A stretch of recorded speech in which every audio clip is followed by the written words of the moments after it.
Good afternoon, everyone.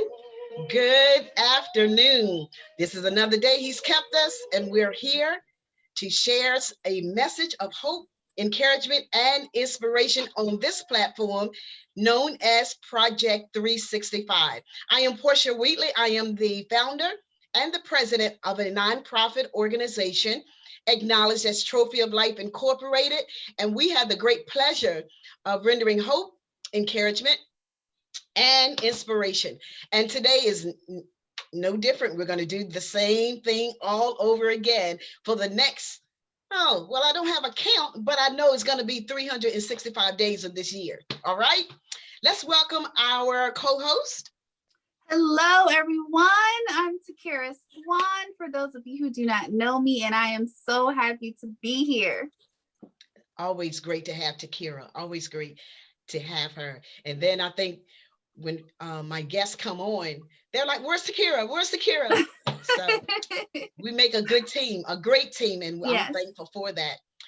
Oh, let's see. One of the things that I would love for you to do is to go to our YouTube channel and subscribe. You have to subscribe because you are part of us taking this message of hope, encouragement, and inspiration around the world.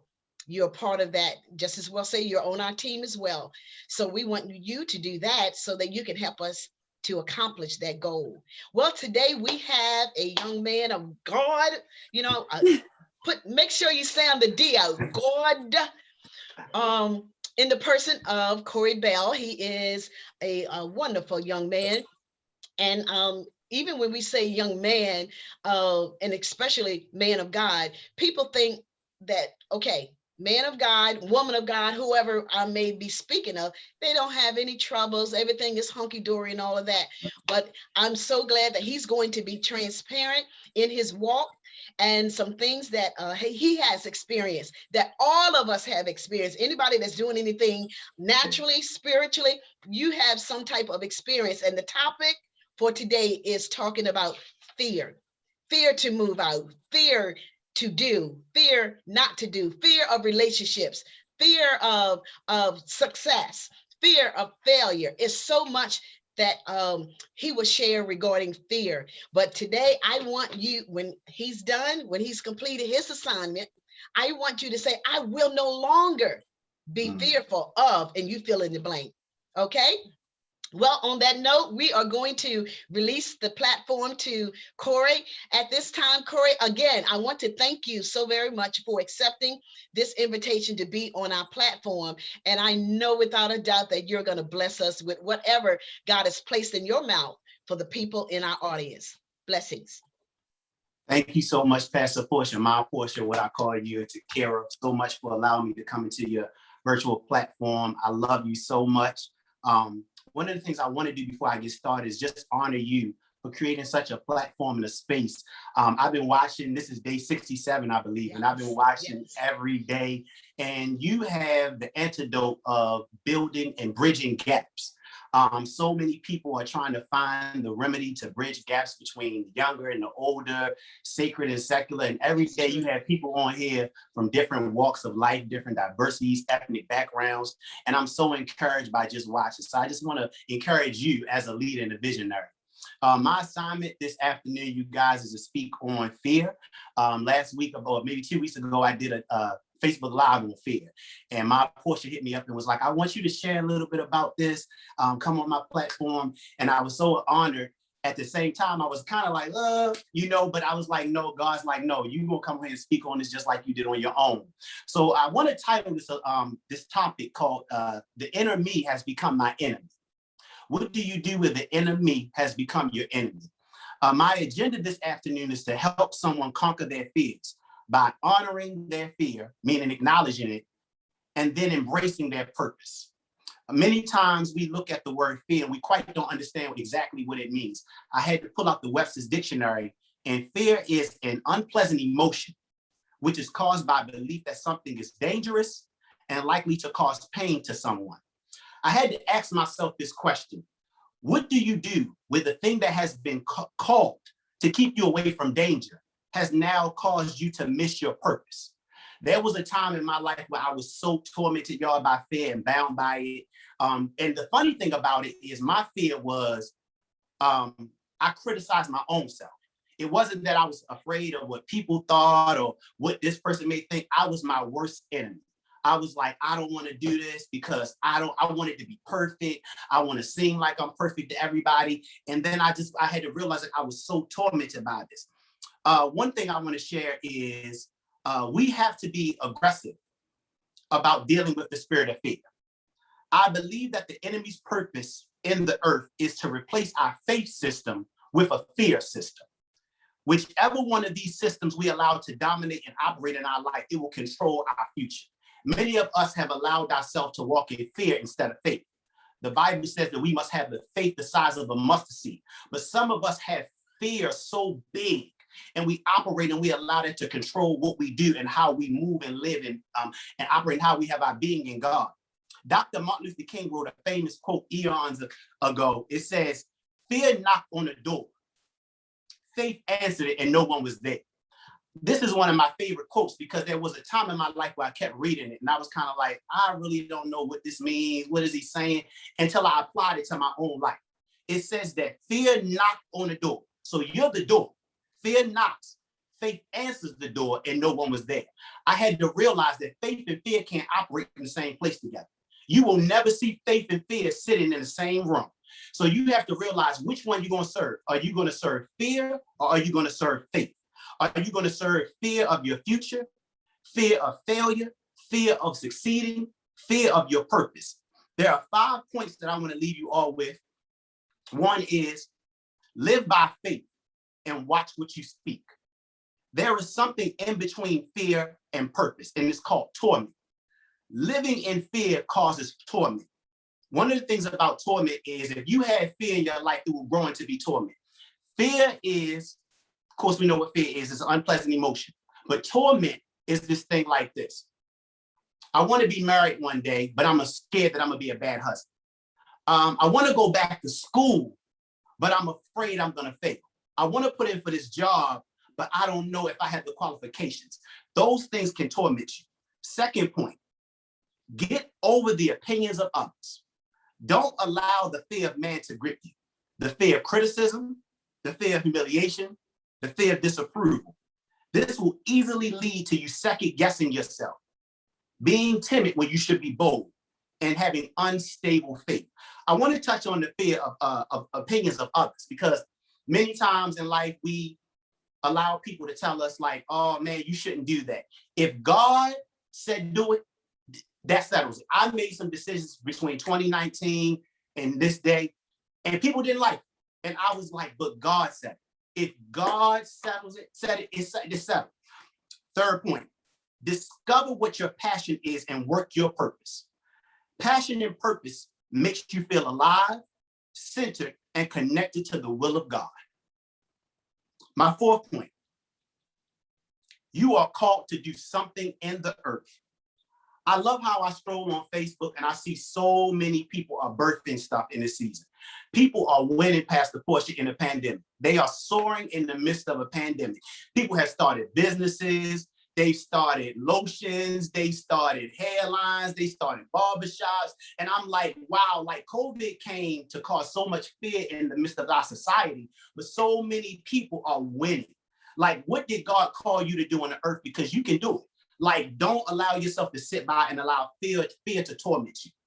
My fifth point, don't miss moments that God has ordained and orchestrated for your life. I know Pastor Portia loves clothes. I love clothes. Takira loves clothes. One of the things, the worst thing you can ever do is have something that's been designed and tailor-made for you and allow somebody else to wear it. There are times in life where we say, and we have this false humility, oh no, that wasn't made for me, somebody else. No, what do you do when God has designed that suit for you? Tailor-made it, cuffed it up, and now you letting somebody else wear your attire. No, you're gonna sit in the room and you're gonna be like, nah, I'm jealous, I'm mad. But you gotta know that it's made for you. I love when I was watching yesterday and Lady D came on and sung. And then Neil sung a couple weeks ago, and I was sitting here like, man, I hope Pastor Portia get me on a Sunday so I can sing. But the thing is, it's not I'm not a great singer, but it's like I gotta walk in what I'm called to do, and I gotta know my lane, and I gotta stick to it. And this is my lane. One of the last things I want to say is I love the month of March. I don't know what it is about March. I don't know because it's my birthday month, but I realized that there's something new on the horizon. Like it just feels fresh. The weather's changing. The sun is beaming more than it was back in January and February. And I believe that God is calling us to march forward, spring forward in whatever God would have us to do in this hour. Some of us, or the person that may be listening to this, that may feel like they're fearful of being what God has called them to be. I just want to let you know it's time for you to march forward, come out of that cocoon, come out of hiding, be what God has called you to be in the earth. Don't allow yourself to feel like you're stagnant. Just agree with God quickly. So, like I said, one of the things that I battled in another season definitely was fear. I was fearful of being what God had called me to be. And around 2018, 2019, I agreed with God quickly. I just had to align with what he said about me. And I had to move away from that place or that situation that made me feel like, oh my goodness, like I'm not moving, I'm not accelerating. And quick testimony, once I agreed with God, my life has changed. Like my career has changed, my personal life, my finances, everything in my life has changed the moment that I walked away from fear. So I definitely wanted to share this afternoon about fear and how we can conquer it and the steps to conquering it. I hope and pray that I encourage somebody in this short period of time. And I'm gonna yield back to Pastor Portia. I tell you what, the enemy don't like what you just said, because you've set a lot of people free already just in these few moments that you shared, what you did just share. How do you feel about, or not necessarily how do you feel, let's see, give me some feedback on how this generation, now my generation, I have one generation, you're another generation, then there's another coming up behind you. Yes, ma'am. What is it that we can instill in them to cause them not to kind of like make the mistakes that we've made? I'll say transparency. I feel like it's okay to own that you walked in fear before. You know, many people love to throw the scripture, God has not given us a spirit of fear. We know that, but we have to understand we are human beings. I'm a human being. I'm a prayer warrior. I love the Lord. I love the word of God, but I'm human. And I think I said to you, Pastor Portia, like, it's so funny because we want to live this perfect lifestyle. My like I said, I'm my worst critic. Every time I do something, I want a level of perfection. But God is like, I didn't call you to be perfect. Like, I don't want you to cross every T and dot every I. There are going to be moments that you just going to have to give it raw and uncut. It's not going to be pretty, but somebody's life is going to be blessed by it. So I think that the next generation is definitely looking for transparency. They're looking for us to say, like, man, I dealt with that before. I dealt with fear. I was afraid to walk in my God-given assignment. I was afraid to start that business. I was afraid to start the ministry, start the company, whatever it is that we're called to do. But we got to be transparent and honest with the next generation. And when you step out on what you thought, well, what you felt was fear, it's like other doors open. But yes, ma'am. You know, things are not going to that's exactly they open right up. Because you've aligned with God. You've aligned with him. I really, really, really thank you for coming and talking about this particular topic. So if you are questioning or doubting in your mind, if you've helped anyone, you've definitely helped me for sure, because you have no idea. Like, you are right, like, right on the nose with me. Right on the nose with me. Yes. And I really agree with you with the whole transparency piece, because that is how you can help others to realize, you know what, it's okay. Corey seems like he has it all together, but he's a human being too. He has moments where he's scared, but he still pushed through, because people need to realize, especially believers, life is just life. Life is raw and uncut, and it's not always pretty. Life can get pretty ugly, but it has beautiful moments. But you never get to see those beautiful moments unless you push through those moments that are just a little uncomfortable and, you know, not too pretty, you know, not too good. And not saying that everyone has to go through ugly moments, but we all will, no matter That's what right. level of That's right. ugly it is. It's just how life is. And I wrote down your points. Your points are really, really good. So I encourage everyone to rewatch this video again, because these are points that you should live by, because fear is a natural part of being a human being. You're always going to get like, oh, a little anxious, a little doubtful, but you really are your worst enemy. That's something that I am learning. And one thing you don't want to do is block your blessings and block your purpose, and maybe not even go as far as you could go, because you're blocking yourself up here. And it all starts in the mind. So when you said watch what you speak, don't, you know what, sometimes if you're nervous or you're scared, don't even say it out loud. Like, okay, you feel this way, but you don't have to say it out loud. Don't even put it in the atmosphere that I feel, oh, I'm scared, or I don't know if I should do this. No. Speak those positive affirmations. Speak those things as though they were. Like, you know what? I am going to crush this. I'm going to get this assignment. I'm going to do A, B, and C. And you're just going to, and that just motivates you up here and in here, but also it activates your faith and it activates God in your life. And he's like, okay, she's counting on me. Let me go ahead and do this for her. To get over the opinions of others. Come on now. That's something we all are working on. It does not matter what the next person thinks. It doesn't matter. It doesn't matter. Do they pay your bills? Even if they do pay your bills, it don't matter. Like, come on. Don't matter. You are you, and no one else can be you. No one else can walk in your shoes. No one else can feel how you feel. No one else can experience what you experience. And you don't let people who are not in your skin, no one can be in your skin. You don't let them dictate your life. Like, come on. We have right now, especially where we are in the US, some places in the world, freedom is not readily available. But whatever amount of freedom you have, you grasp that. Don't put yourself in a prison and lock yourself, into this little box. No, be free. You have the choice to be free. Discover your passion. You know what? The coronavirus, I'm so tired of her. She's petty.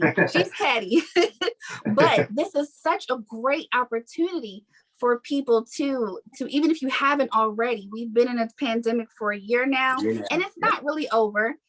Even though some people think it is, it's not over. We have quite a little ways to go. So why don't you use the rest of this time to say, what do I like to do? What do I want to do? And why haven't I done it? Like, why have I been fearful to take that step and put myself out there? Because people listening to me right now, you have something to offer. You have a purpose in this world. You have something for someone to offer. Anything that you like, God has placed us on this earth. Is someone else is going to like something that you like. Someone else is going to benefit from what you have to offer. So just walk out there. People are waiting for you. And you're called to do something. That was point number 5. And point number 4. And number 5, don't miss those moments that God has made just for you.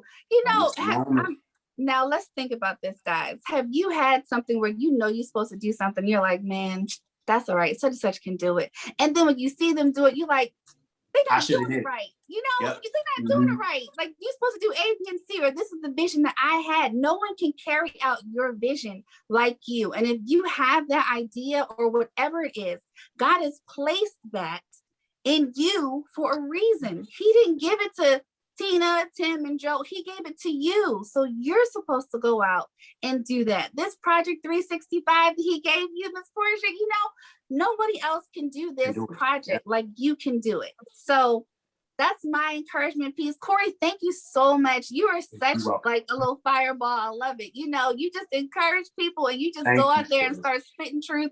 And so you stay encouraged yourself, because God has definitely put you on a path to fulfill your purpose. And I love just watching where you're growing. And guys, just come on, just be. That's if anything you can take from this segment today, just be. Don't be scared to do it. And if you're scared, do it while you're scared. God will give you strength. Okay, just do it while you're scared. So do you have anything else to say, guys? I did. I wanted Corey to share your contact information regarding Corey Bell Ministries, just in case someone wanted to Yes. reach you? Sure. So Facebook, I'm Corey Bell on Facebook.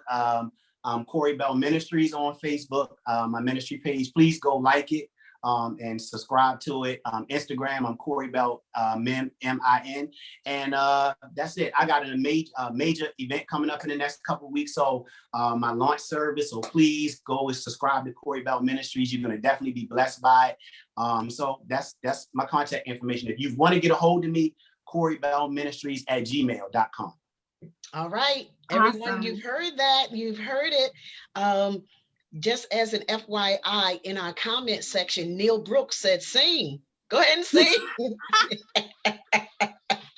No, Neil, I'll save it for you, bro. No. I tell you, this has been a blessed time of listening, learning, sharing. And Corey, I just again want to thank you for accepting the invitation to come and share this platform with us. And as I put it out there earlier, if you know of someone that has a great message, it's not that I pick and choose, but it just got to be there. Let me know. I don't mind sharing the platform as long as they have a message of hope, encouragement, and inspiration. I always say this platform is not for show. This platform is not intimidating. This platform is not for shade. This is all about the glory and honor of God. All right. And we're taking this message around the world. Don't forget to go to our YouTube channel and subscribe, like, share, comment. All right. On that note, we shall see you tomorrow. God bless, and we shall see you later. Bless.